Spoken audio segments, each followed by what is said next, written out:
Hi folks, you're with Tat today at your Pushback channel, and thank you for joining this audio live stream. In this essay, I'd like to talk about the fact-checking industry. I've noticed a number of the major media outlets have started setting up what they call specialist fact-checking units or programs or like current affairs, news programs, whatever you want to call it, dedicated to, as they describe it, fact-checking. Now, you don't have to look for long or very hard to see that they're fact-checking in their speak is code for checking the far-right Nazis, Hitler, and associated with the far right. So there's a core assumption that any disinformation, misinformation, so on, is coming from the far right, from the Nazis, and it's therefore just a matter of what are these associations with the far right. Is Hitler, for example, personally responsible for all this misinformation? And where are these Nazis? Because we know they're everywhere. We know the Nazis are everywhere, but exactly where are they, and so on. So it's an odd sort of setup that, as far as I can see, they're not even attempting to look at fact checking, which requires objectivity. Their job is, as they see it, to go and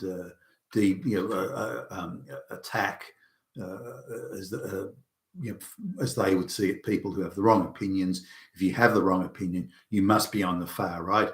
If you're on the far right, you're a fascist. If you're a fascist, you're a Nazi. If you're a Nazi, you're Hitler. So that's the deductive sort of reasoning process that these people are using.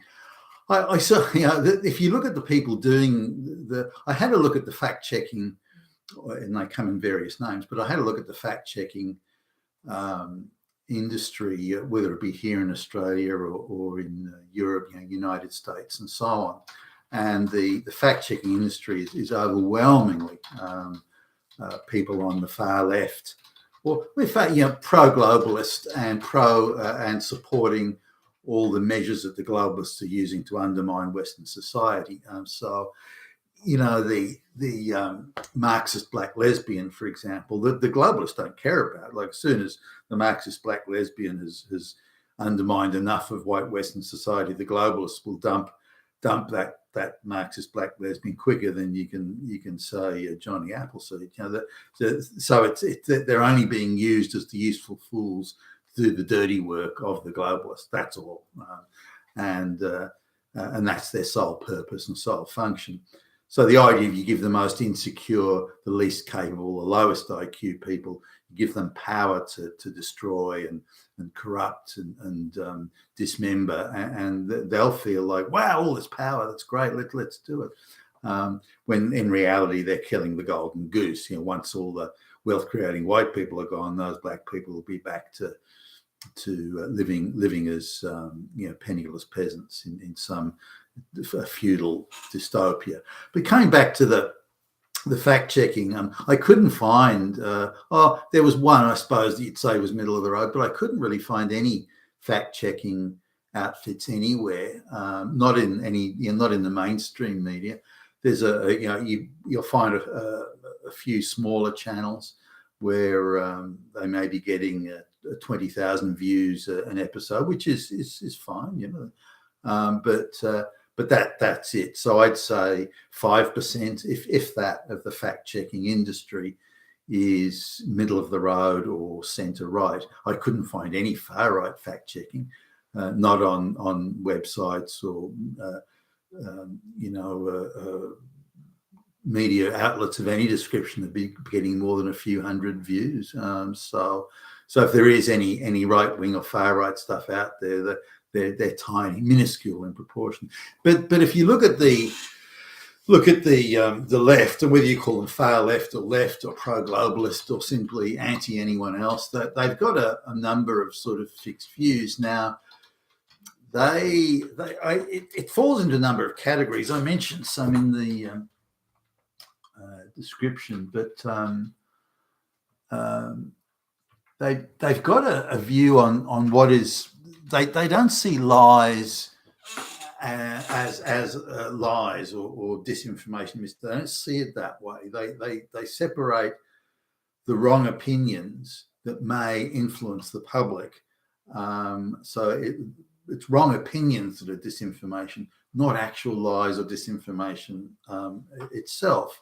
So we need to understand that they're there to fact check or undermine or belittle or pour scorn and sneer at the wrong opinions.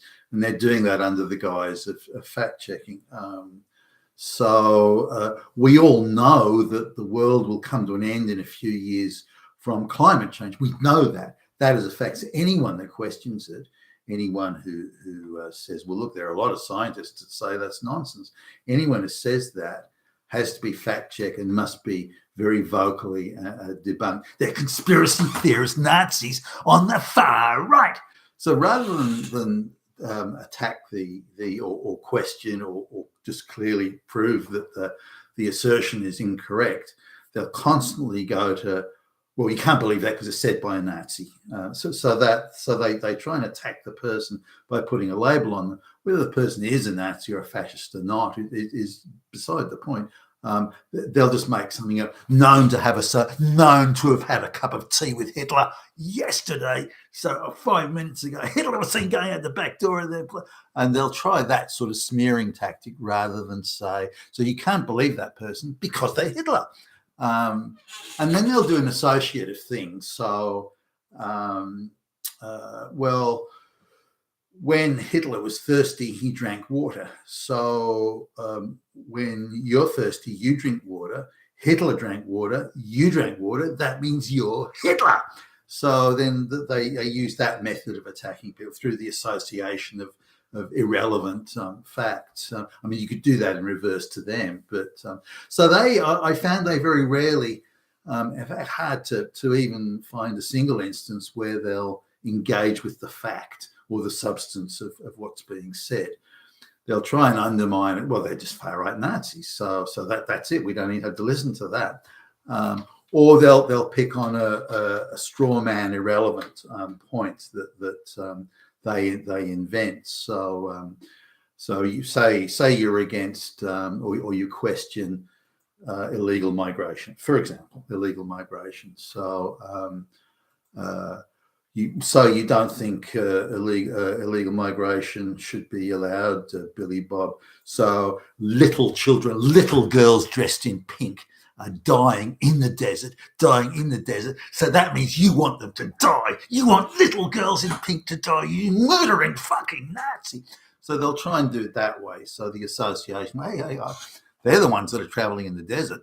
Nothing to do with anyone else. They're choosing to go into the desert, put themselves in danger. How can you then transfer that responsibility to someone else? So the sober discussion of facts and that, hey, they put themselves in that position. Don't try and make out it's some white supremacist thing. It's not. So they'll try that. But I can't find sort of an engagement with the facts. Now, coming back to climate change. It's the science is settled. All the scientists say that climate change is going to kill us in 5 years and the world's going to end and so on. So, all right then. But what about these other 100 scientists, including very eminent scientists, say it's not? Well, they're all Nazis. That's it. No, don't have to listen to them. So simply by shutting down the alternative opinion, they're claiming that, well, that's misinformation because we say it is, or that's disinformation.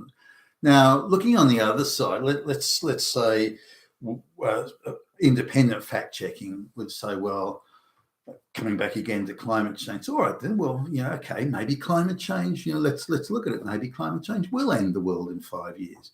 Let's have a look at the main pushers of the climate change message.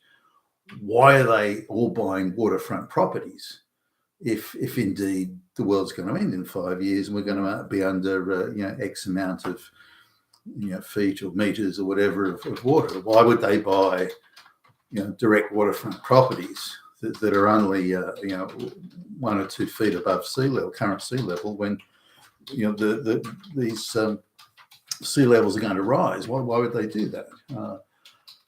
Now that's something that should be engaged with.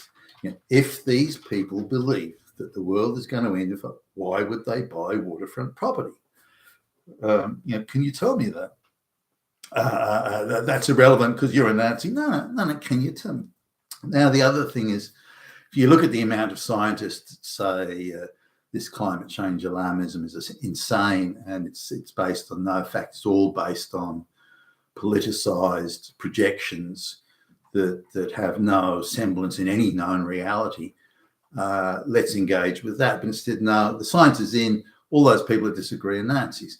So again, they're saying the fact-checking is you have the wrong opinions and we'll dismiss you and we'll belittle you and shut you down and deperson you and so on. So this is the idea, this is the purpose, and this is how the fact-checking industry, the globalist controlled fact-checking industry works. Now, I don't mind if there's a fact-checking, if anybody comes out with facts that are dubious or unproven or on balance of probability are very unlikely, that's fine with me. I've got no problem with that. But that's not what the globalists want. They want to shut down all the other opinions or any other opinions that are out there. And the one good thing about a small, centralized, tightly controlled media is you can only hear one point of view, which is the government or globalist approved point of view or position. Whereas with something like the internet, people can talk to each other, and alternative views or opinions can be shared, and this is something that the globalists think is outrageous. The other thing is too that this view of there are too many idiots out there that haven't done gender studies in some leftist university, some radical leftist university. They haven't done gender studies. They haven't taken Marxism on board. So they're what's referred to generically as the persuadable public. Now, there's this view that if it's this attitude by the pro-globalists, at least, that if there are alternative views out there, it might persuade somebody that climate change isn't. It might persuade people on, a whole range of issues that the globalists don't want. The globalists want to say you will think and believe and know this. The truth is what we say it is. It's not truth as in truth and fact, and that the truth is what we tell you it is, and it is nothing else. Now, the idea that, well, we have the right to persuade the public, but no one else does, and this sort of thing. So there's this idea of the public can be persuaded. Therefore, the only way to avoid them having any alternative point of view is to make sure there is only one point of view. Now, again, I kind of don't mind that if it's accurate. And if you look at go back to and I invite people to this, go back to the newspapers this is pre-internet, of course, go back to the newspapers in the 1970s or 1980s even, particularly the 1970s or even earlier than that. And have a look at the propaganda pieces there. Most of it's fairly bland. It's declaring facts. It may be a sensational fact, like there was a 500-car pileup on the highway, and 100 people were killed or something. And they'll still gin it up, but again, factual. 100 people were killed, including 10 little babies dressed in pink. They'll still do that bit. But it'll still be 100 people were killed. There were 10 children. So the ginning up still stays closely with the facts.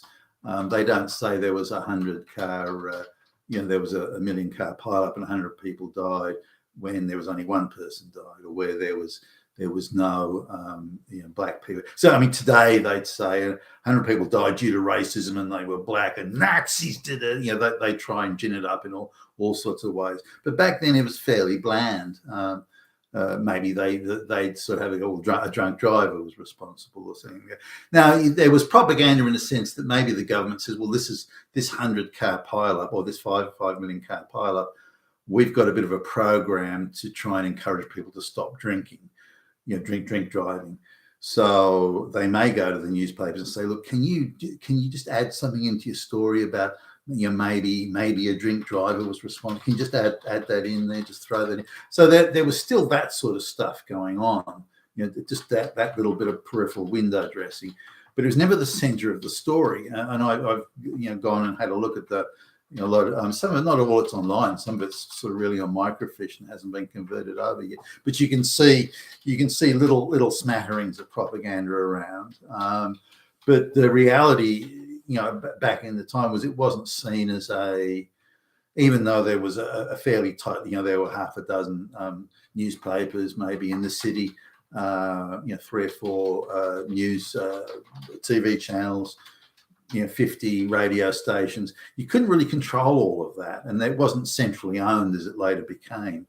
So there had to be a certain acceptance of a free media and a free press, and you could only really get to some of the biggest radio station or the biggest newspaper or the TV station with the most viewers. There would be an attempt to try and shape the narrative through there. But there are many other sources of information, so it was hard to control fully. So I don't know how much there was an effort during wartime, with a threat of invasion is imminent. Then there was certainly control of the media there, and plenty of propaganda being pushed as well.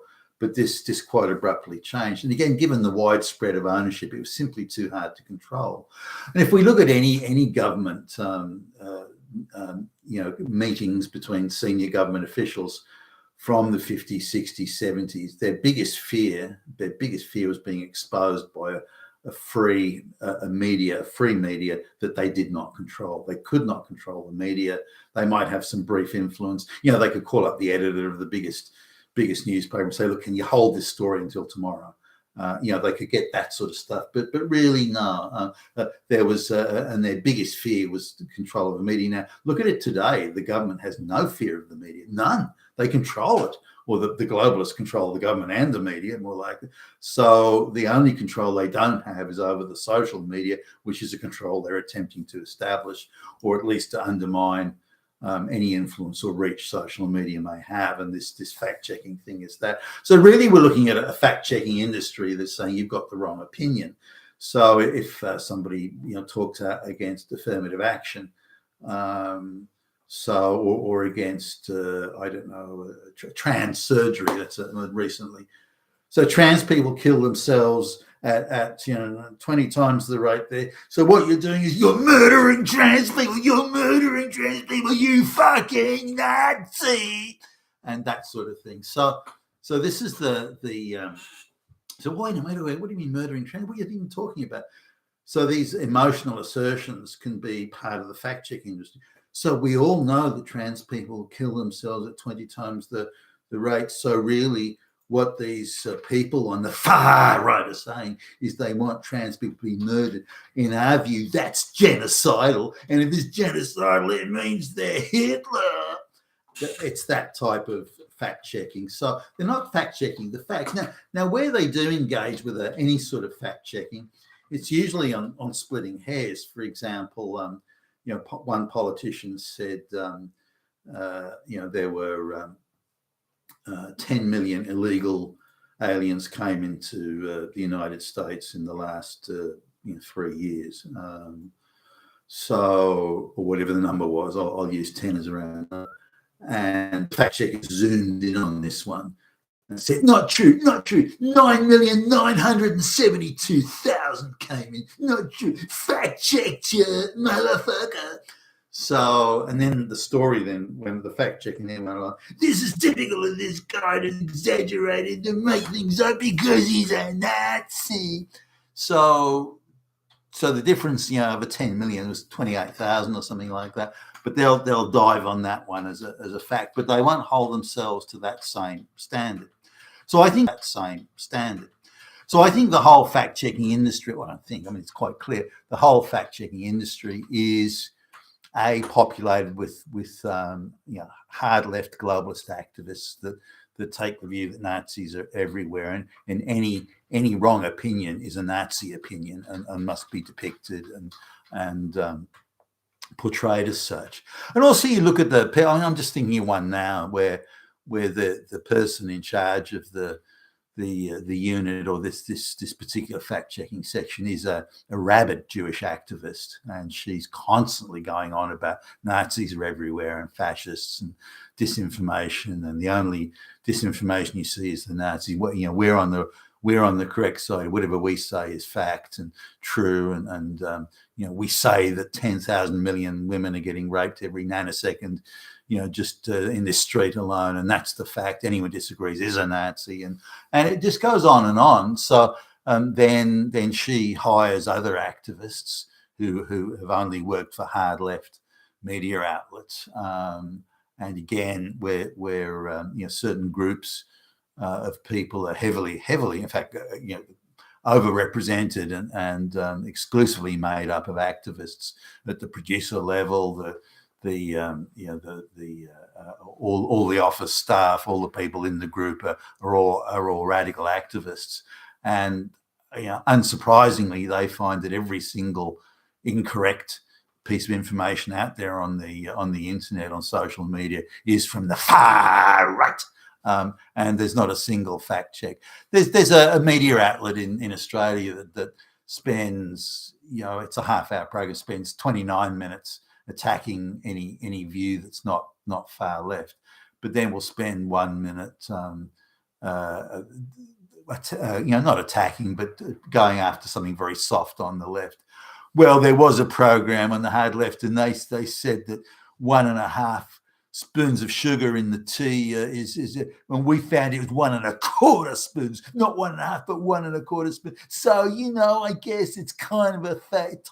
It's only a little bit, does nothing good. They don't intend to be bad because their intentions are good, not like the other people who are Nazis. And so there's the separation there. If there is any error on the left or the pro-globalist thing, whether they mean well, they're doing their best. It was just a little bit of a slip up in the the scripting room. But those other people, if they do something, it's because they're fucking Hitler. So I think we're looking at they're going to ramp it up and gin it up. I think all over the world, Australia, the United States, Britain, Canada.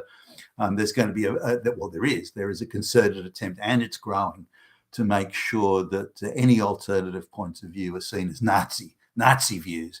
Whereas, if the World Health Organization wants to say, well, we got to go into lockdowns, they're good people. They're good people trying to look out for us. They're telling us the truth. But anyone disagrees with him is a fucking Nazi, possibly Hitler. You've been with Tacitus today at your Pushback channel, and thank you for listening.